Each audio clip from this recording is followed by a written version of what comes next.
Fed has never been independent. You got a $38 trillion indebted, drunken country that is addicted to spending money. And you think the people that set interest rates is independent? I mean, like, be a serious person. Are we able to pay back what we've borrowed based on the growth we're producing today? When you have a number that's over 120%, the answer to that is overwhelmingly no. We have zero chance at paying back and making whole on the $38+ trillion worth of debt we've accumulated. And by the way, the cost of interest on our $38 trillion, well, it is over 100% of our receipts, of our revenue. So when you have debt to GDP at over 120%, and when your interest expense alone, guys, not our defense budget, not our Social Security budget, not Health and Human Services, just the interest on our $38 trillion of debt, we cannot pay with receipts. So understand this, the Federal Reserve, in setting interest rates, defines U.S. economic policy, U.S. foreign policy, the U.S.'s ability to defend itself. So mathematically, the Fed is the furthest thing from independent because these degenerate politicians have run the Great West and the United States of America into the fucking debt-ridden ground. The Fed has never been independent, and they're not independent. Now we have to admit it. Does it mean what Trump is doing is good? No, I didn't say that. But you want the truth? Mathematically, the Fed can't be independent.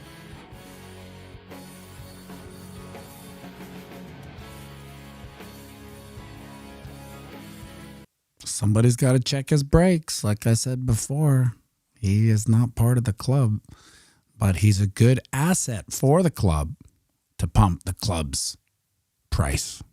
And then once the pump is there, I worry about Jack Mallers.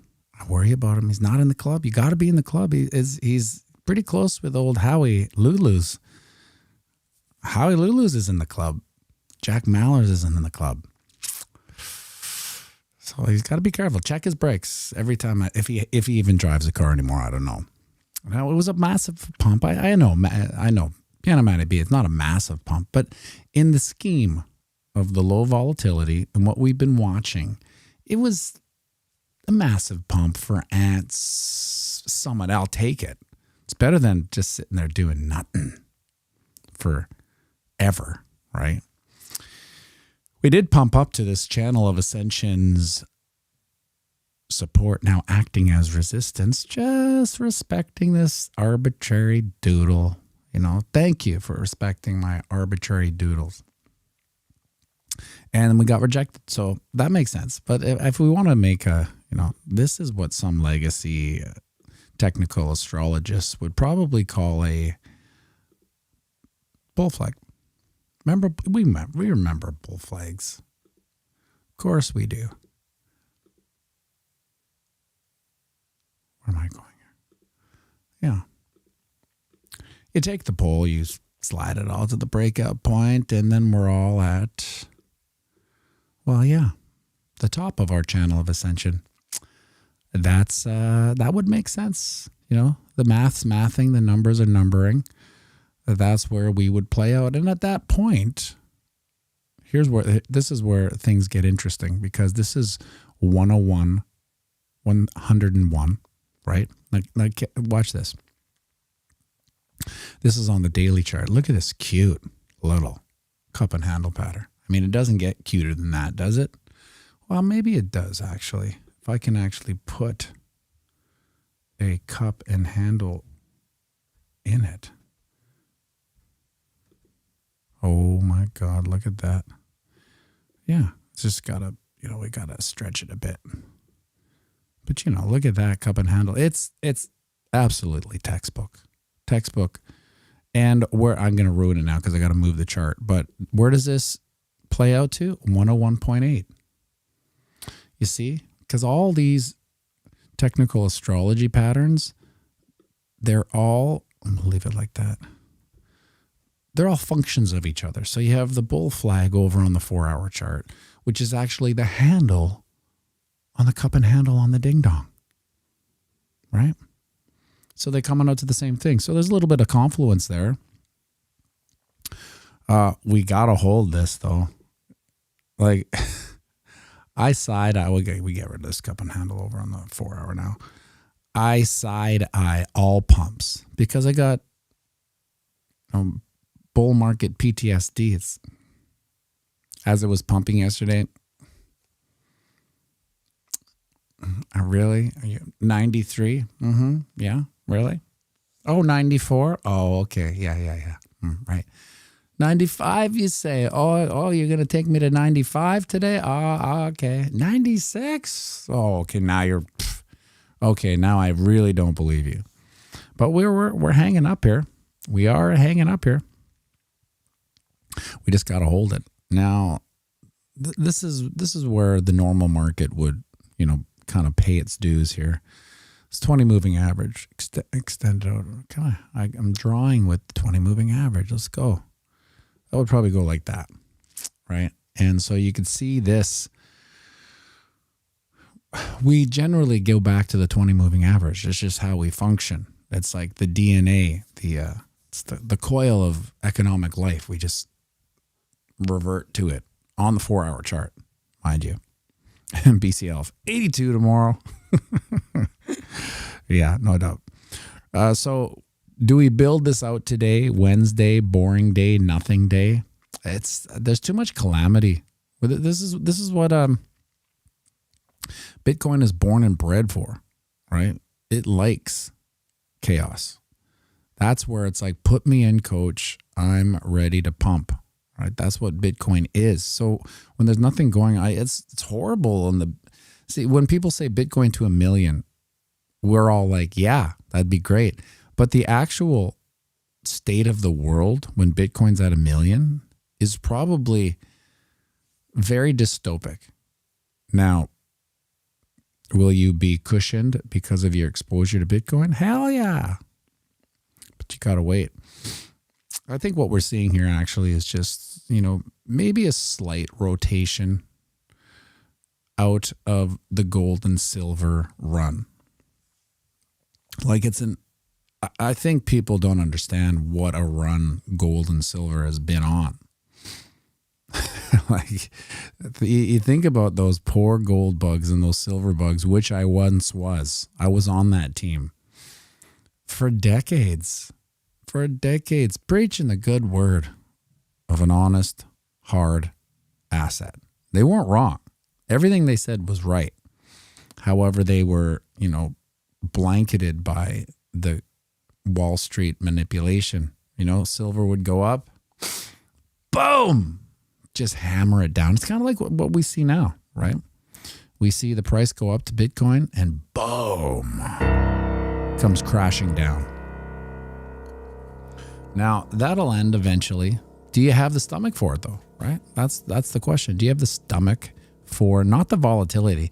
To me, volatility is like napalm in the morning, Oh, yeah, there's the volatility. Yeah, the violent swings, that's what I enjoy, violent swings. It's this shit here that drives me crazy, right? So do you have the stomach for nothing? Right? That is the ultimate question. Can you sit there while it does nothing? And it is insult to injury when, gold has the biggest boner we've ever seen, right? In the midst of all bull market. It's the ultimate cuck of sorts. It's our bull market, yet gold has the biggest boner we've ever seen in our whole life, right? What the timing is just couldn't be more insult to injury for the Bitcoiners out there to see what was going on. But that boner usually, becomes limp or flaccid, and all the excitement goes into Bitcoin eventually. Kelly McBride, you know what, Kelly? Kelly sent me some hot sauce. I finished it the first weekend. It was great. It was awesome. Because I usually have like a little bit of Frank's, or not Frank's, Sriracha, back on the Sriracha app. But it was nice to have that different zest. You know, it had some nice vinegary overtones. It was I couldn't stop, so I ended up it's gone, but it was well worth it. Much appreciated. It says I'm forever grateful to my friend who got me into Bitcoin for telling before I even started. Don't worry about the price. Never worry about the price. Just start buying every week and never stop. True. Yeah. My 2026 theory is DCA into the crisis. Now, are we in the crisis now? A lot of things that aren't even considered crises are massive crises. I think we're going to see a difference when it comes to like the calamity in Iran with the rial going to zero and Bitcoin going to $1 billion. That's a good representation of what I said about Bitcoin at $1 million US, right? What does that really mean? Is that what would have to happen? Would the dollar have to basically go to zero for it to go to $1 million? And at that point, are we still relatively speaking at the same value? You know, are we getting the same amount of value out of the sats when it's $1 million, but the US dollar is zero? I don't know.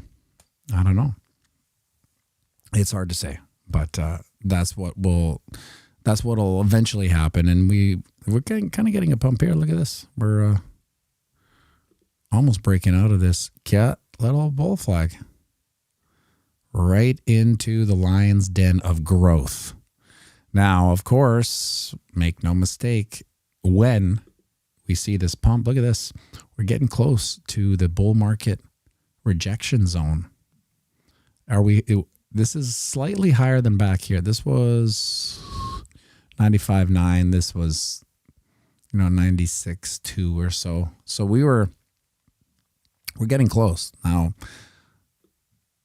at the end of the day, this isn't like God's law. This is just historical fractals playing out. How far are we here? We're 2% away from the bull market rejection zone. I mean, this is where it's weird because I've been struggling with it.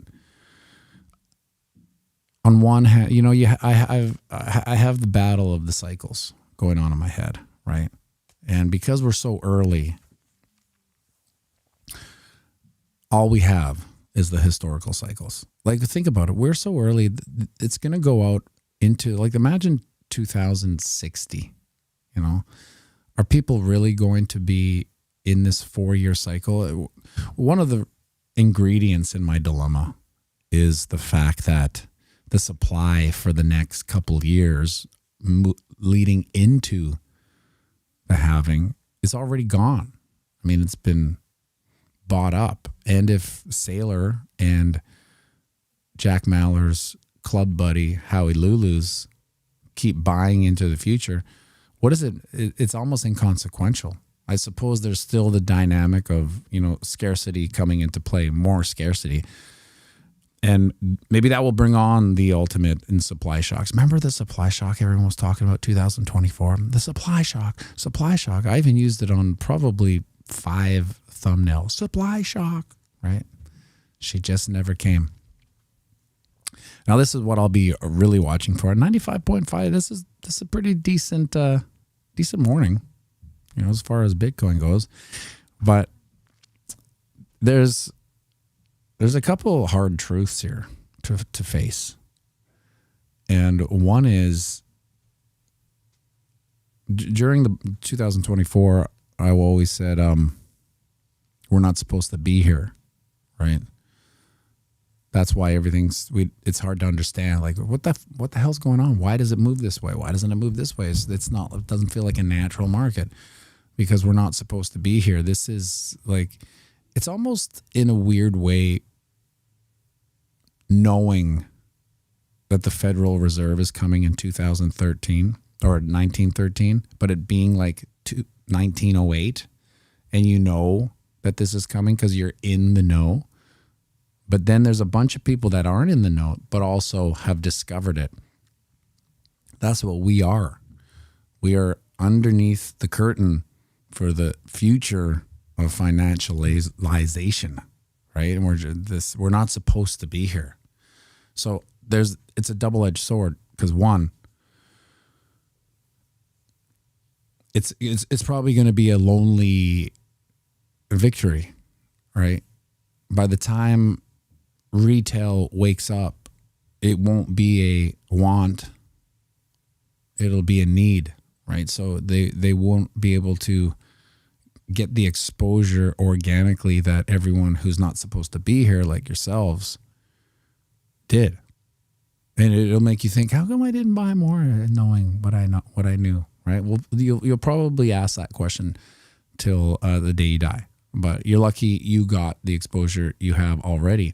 So the double-edged sword of that is we've lost retail along the way.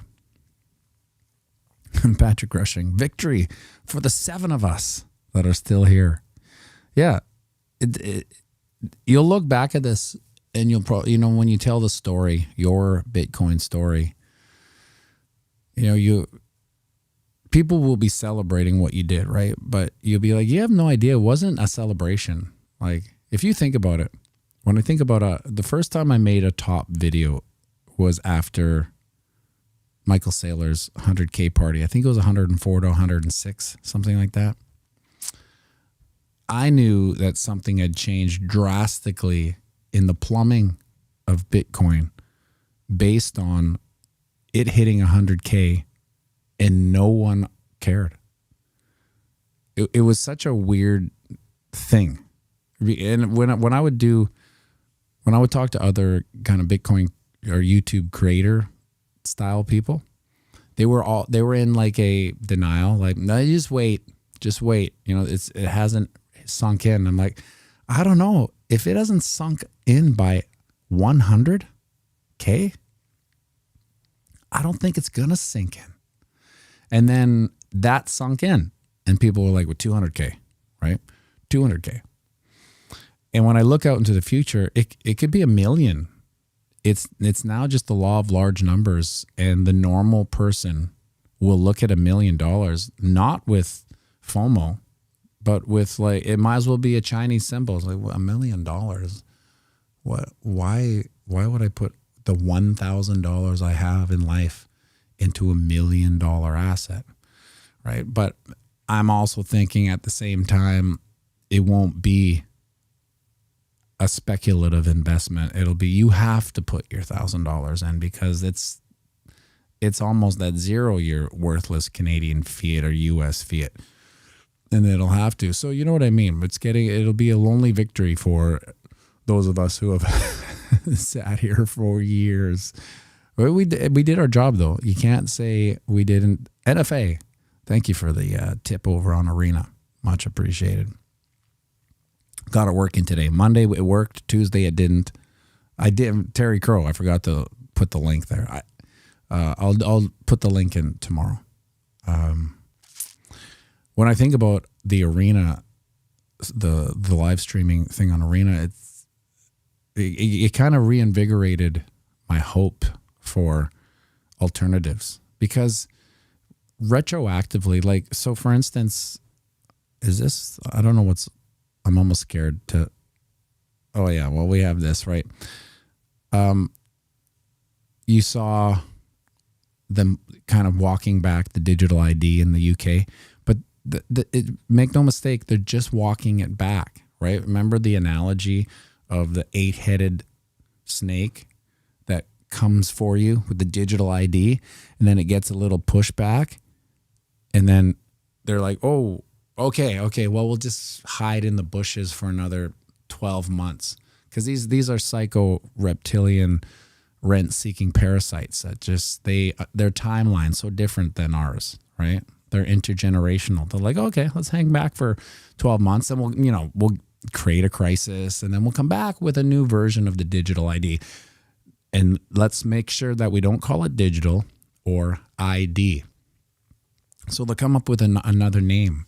a la freedom fries, right? Something that, to the dummies out there, the unremarkable retards that make up 80% of the population, they'll look at it like, I could see in Canada, for instance, them coming like with a French Liber project, a project of freedom, right? It's all opposites, right? Whatever the new name will be. Digital ID was a little bit too like, let's roll it out quick, see what happens. They didn't really think about it. They didn't really get the psychos in a boardroom. It's like, we can't use digital ID. No, because it sounds like, like a digital ID that a prisoner would have, so we got to move away from that prisoner sounding thing and make it something like the Liberty Pass. Yeah, I like that. The Liberty Pass, and then all the unremarkable retards would be like, I need a Liberty Pass. I like liberty. I'm going to get a Liberty Pass. NFA, you are in Canada. Where in Canada are you? Maybe I'll do a little box for the arena comments. Kelly McBride, move forward 1 millimeter at a time until you get resistance, then stop and wait, then move forward 1 millimeter at a time until you get resistance, then stop, then repeat the pattern forever. Yes, that's exactly what they do, right? Now we can't do it because we have different timelines, right? Our legacy is about making the life for our children better. Now, these psychos, in their mind, I truly believe they are doing the right thing in their mind. Like they think, well, who wouldn't want a Liberty Pass? Edmonton, gotcha, NFA. Edmonton. I went to Capilano School in grade 1. I lived right on 50th Street. Or no, a couple blocks from 50th Street, but I went to Capilano, grade 1. Yeah, Patrick Rushing, it'll work like a charm. It will, right? Now, how bizarre would it be if in a couple of years the Liberty Pass comes out, and you'll hear it. You'll be like, that sounds familiar. Why does that sound familiar? Yeah, it really is the slave pass. Exactly. But this is, speaking of unremarkable retards, this is what Twitter's getting a lot of pushback right now for what people think the algorithm gets manipulated. And the only reason it does get manipulated is because it's the ultimate psyop of gas down, gas up, right? If they want to get a message, they get paid and they gas it, right? And you see it everywhere. And if they also get paid to degas, right? Some might say that my YouTube channel has been degassed for 4 years straight. But they can put, and then all of a sudden an unremarkable retard will just get gassed. That's why you see the same 4 or 5 massive names. Like even this Dan Bongino on Rumble, he's gassed, right? They gas on every platform. It makes sense. The more eyes, the more gas, the more eyes, the more gas, the more eyes, the more gas. It's just like investing in, a rocket going up. It's a self-fulfilling prophecy. But this is like the ultimate Plato's Wall propaganda. Trendingpolitics.ca. Trust in the Canadian Prime Minister's office has hit a 15-year high of 80% under Prime Minister Mark Carney's leadership, according to an Environics Institute survey.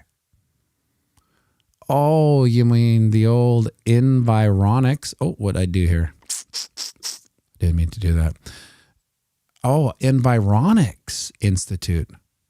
This couldn't be farther from the truth. Now, listen, there's 80% woke libtards in Canada, make no mistake.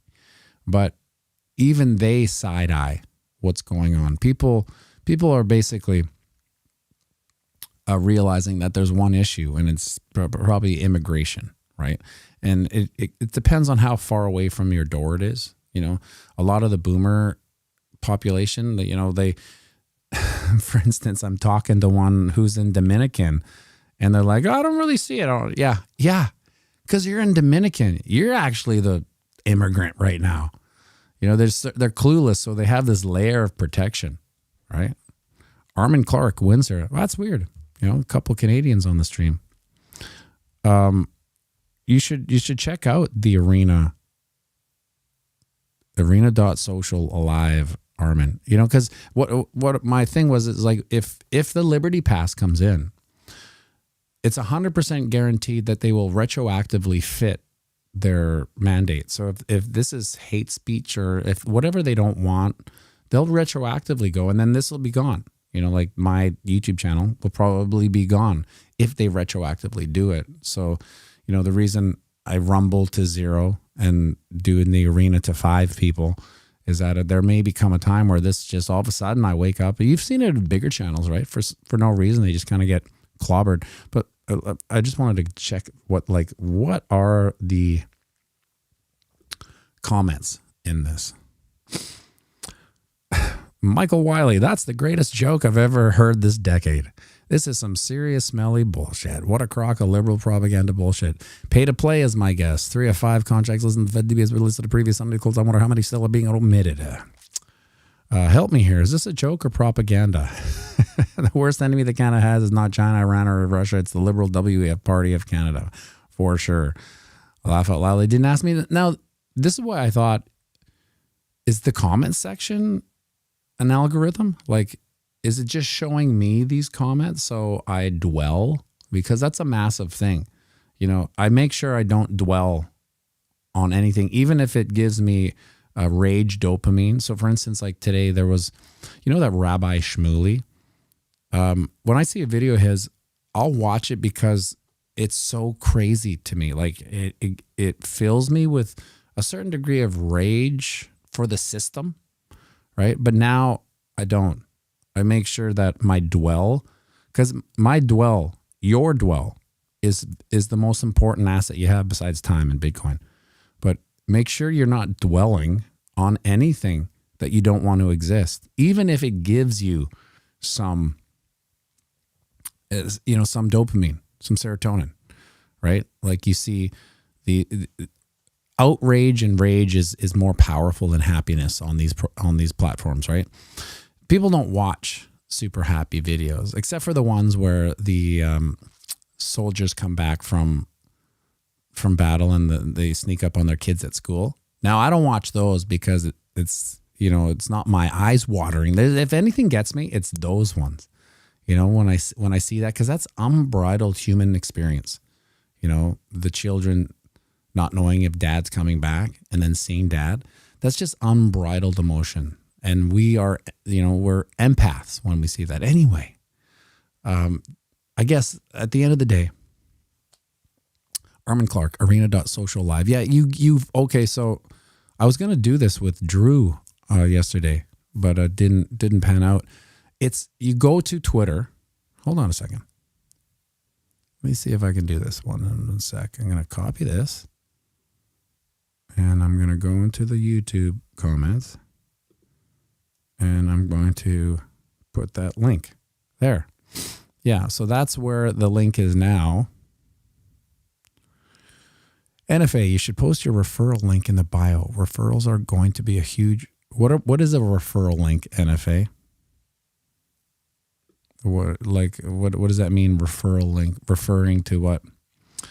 Kelly McBride, kind of like a carpentry. You never look at the finger when you're swinging hammer because you will hit your finger. Be careful what you direct your attention. Yeah, for sure. We are in the intention. Like moving forward, attention is everything, right? And I'm not making up the term dwell. Dwell is like time on. Like even if you were like what happens sometimes is you may look away, and whatever's in your, you know, line of sight is now dwelled. Is now in the dwell. Right, so you're dwelling on it.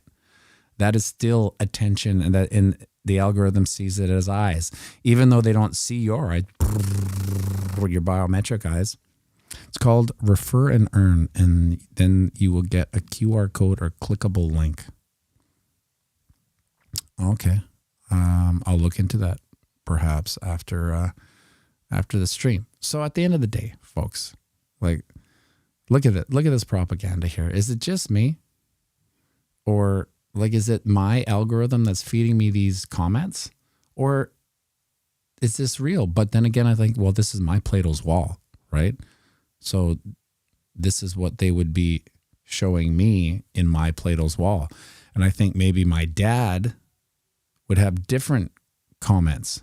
Maybe his comment sections is, hell yeah, Mark Carney's the best prime minister. You know what I mean? Like, maybe that's what he's seeing. And I'm just seeing all this because this fits my algo and I dwell on it. But I don't see one comment that's even remotely positive. So, just take a look at the comments. They're bots, right? It's not like a human. It's not like this is a human person that's looking at the comments and, oh my God, we're getting ratioed to hell here. They don't care. They're just part of a mandate, part of its own algorithm. Almost broken out of our cute little bull flag. Keep your peepers on it, but more importantly, keep your peepers on 98.3 and keep your peepers off things that you don't want to grow. Make sure you like and subscribe.